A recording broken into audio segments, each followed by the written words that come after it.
guys! So, andito tayo sa boarding house ng sister ko. And, balita ko, may dala na, ang tawag dito, ang tawag dito, exotic food. Pero, masarap daw to.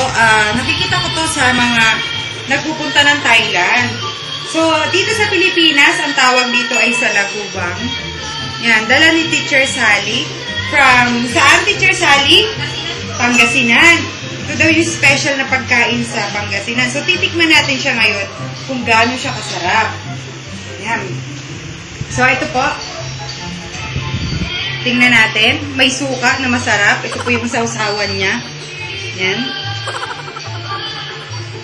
So, first time ko po nakakain talaga nitong salagubang. Medyo ano lang siya kasi mukha siyang ipis.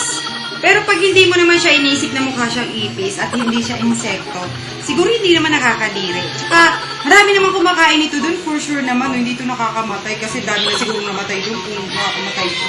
Kaya sige, subukan natin, di ba? Yan. Ang sarap, guys.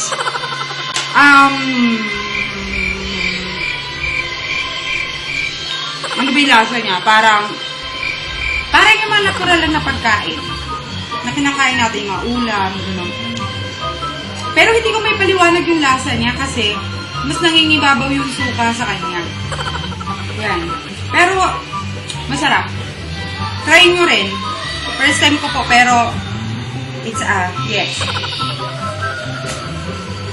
Sarap. Bye, guys!